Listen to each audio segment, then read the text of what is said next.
what happens at the ballot box, See the political what commentators happens in on Navarro, legislation, and how it affects you. People are seeing that more clearly. I do think that it's important to note that the integrity of elections is, I'm going to defer to the chairman to talk about what we're doing there, but because we have concerns about it, does not mean that people shouldn't go out there and vote.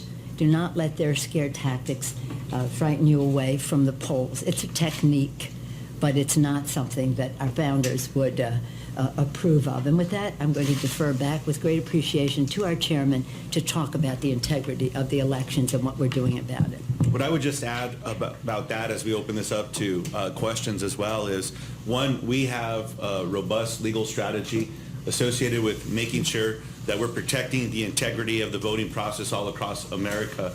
And just remember this, America's always embraced peaceful transition of power, and that is not going to change. So I'm confident not just with the work that we are doing, but what we're hearing from allied organizations across America with the goal of making sure that we're ensuring that every vote will be counted and that we will protect the integrity of the process. So with that, Meredith, did you want to open this up? We have time for a few questions. Speaker, I'm sorry, Leader. Could I ask you, you seem to express a great deal of confidence, not repeatedly saying when you win. Are you 100% sure of victory tonight in your mind? Yes, I am, and let me just say why. As I travel across the country, I listen to the VIPs, the volunteers in politics, all the people who are knocking on doors, making calls and the rest. And I say to them, every step you take, every door you knock, every call you make, every sign you plant, every postcard you send, all of that can make the difference. Because these are individual races will be close.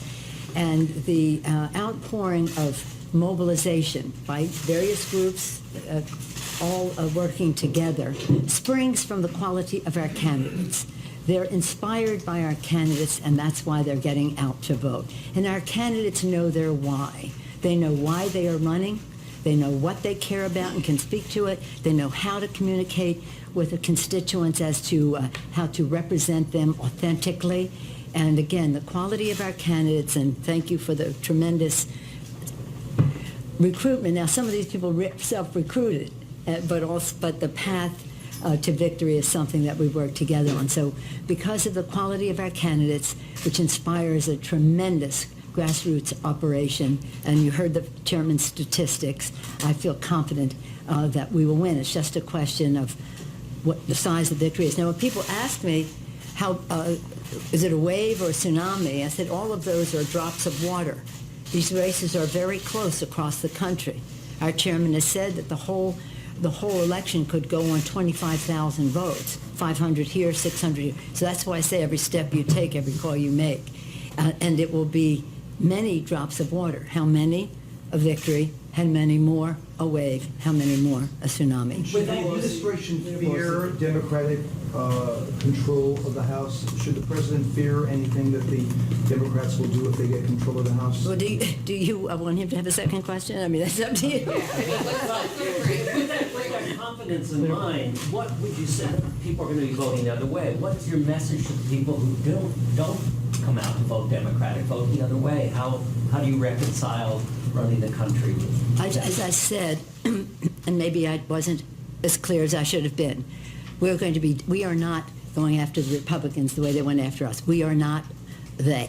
We are the Democrats, and the Democrats will have an open, transparent Congress that will strive for bipartisanship and that will honor the vows of our founders to strive for unity. And that is our message to them. We respect everyone who votes because that's a responsibility everyone has. I respect my colleagues and the people who voted for them, but the fact is that in their interest, in the interest of everyone participating in the full prosperity of our country, we have to win this election. Leader Pelosi, if you were to win the majority, what would be the actual first legislative priority that you would have? And secondarily, are you at all concerned because of the rhetoric of this campaign in dealing with President Trump? I mean, what are your concerns with having a majority and also dealing with a president who has been relentless in going against you and dividing the country against you? Before I answer that, I want to defer to my chairman for the previous question. Did you have anything you wanted to say on that, Mr. Chairman? I would just simply remind everyone of what our colleagues have committed to. We have been very clear with the American people, as have our candidates, that coming out of 2018, if we're fortunate to hold a majority, which I believe and know we will move very aggressively on lowering the cost of healthcare and prescription drug prices, a robust infrastructure package, and cleaning up Washington, D.C. when it comes to outside money, gerrymandering, and more disclosure and transparency. Now, each and every one of those areas is something that I must believe, and I do believe that we can work on a bipartisan basis. So I'm looking forward to seeing how, in the majority, our Democratic leaders will be able to work and reach across the aisle and bring the country together as well as bring the Congress together. We understand our responsibility to the institution we serve in. After the beautiful preamble to the Constitution, Article 1, the legislative branch, the first branch of government, co-equal to the other branches, a check on other branches. So one of the items that's on the agenda is checks and balances in our system. That was the beauty of the Constitution. The transparency that I mentioned and the openness, I think, will enable us to succeed in a bipartisan way, because the public will see what is at stake for them in any legislation. Contrary to a tax bill that affects trillions of dollars in our economy that was in the dark of night, speed of light, no hearings or anything like that, just to make the contrast. So we did this when we passed the Affordable Care Act.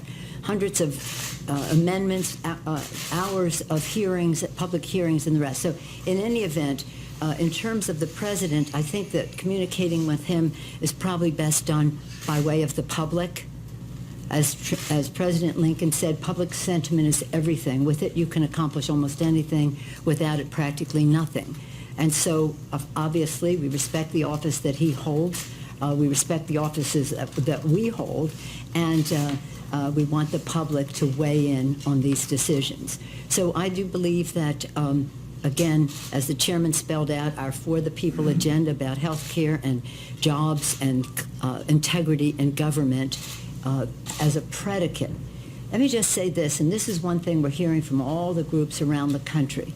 When people believe that there will be integrity in government, that you reduce the role of dark special interest money, that everyone's voice will be heard and not weighed heavily, and that, of course, if they believe then that we can make a difference, that we can pass gun safety because we're not dominated by the NRA, that we can pass environmental protections because we're not dominated by any industry money in that regard. It caffeinates everything else that we do. People believe that their interest will be served, the people's interest will be served, and not the special interest being served. Okay, let's go to Dan. Hi there.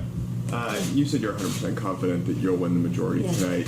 You were also, I would imagine, 100% confident that Hillary Clinton was going to be president 2 years ago. So I'm wondering if you've entertained the idea that Democrats won't take the majority and how you've reconciled that. Well, I think there are two different elections. This is a presidential election, which Hillary Clinton did win the popular vote, I remind, but she didn't win the White House, and I didn't think she would win. I knew she was going to win, as just as Stan indicated.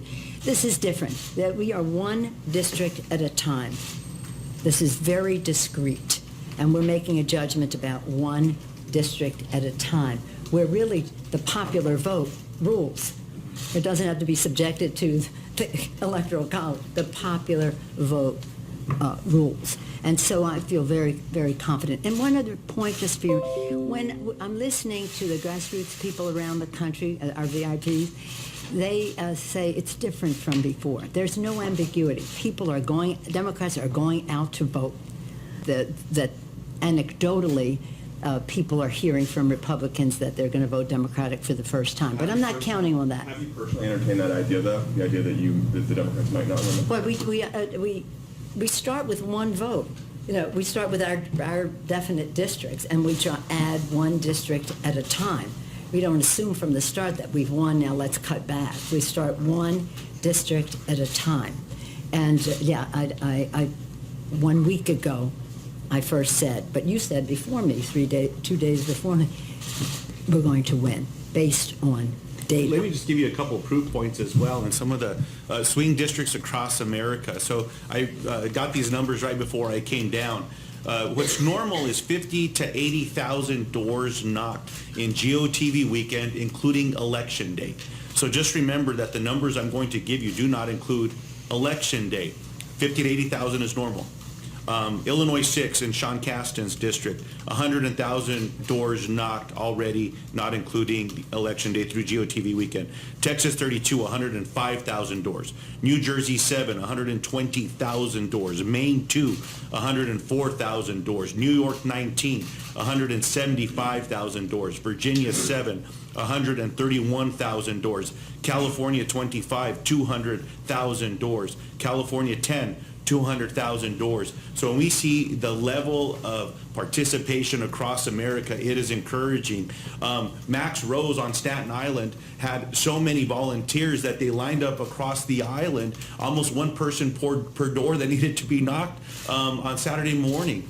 So that's the enthusiasm that we're seeing, the grassroots participation starting from the Women's March. No one suggested that that energy would continue even through the week, through the month, through the summer. And we've continued to see people gather across the country. And that's the energy that we're seeing and the confidence that both the leader and I have in Democrats securing the majority in the U.S. House of Representatives. All right, last question. And then I just want to add our young people marching for their lives now, voting for their lives on all of this. This is something that is more than this election. It's not about Democrats and Republicans. It's about the United States of America. It's about honoring the vows of our founders and what they sacrificed so much for in their vision. It's about honoring the sacrifice of our men and women in uniform to protect our freedom, make us the land of the free and home of the brave. It's about the aspirations of our children, and people know that. And they're getting out there. Now, I just want to add some of the anecdotal, and as I say, the plural of anecdote is not data, but it's illustrative, that some of the campaigns have reported to me the last couple of days, and I'm sure to the chairman as well, that they have so many volunteers, and you never want to turn a volunteer away, that they're double teaming, across the country. So the enthusiasm that people have, again, not agonizing, but organizing, is going to produce the victory. Last question, Lisa. Thank you. Leader Pelosi, if Democrats win the House today, are you confident that you will be Speaker, and does that hinge at all on the results of today? I'm not going to answer any questions. We'll talk tomorrow. But right now, today, every second is about winning this election, and that's what's important. Thank you. I think we're done. Thank you, Okay, everybody. thank you all. See you later.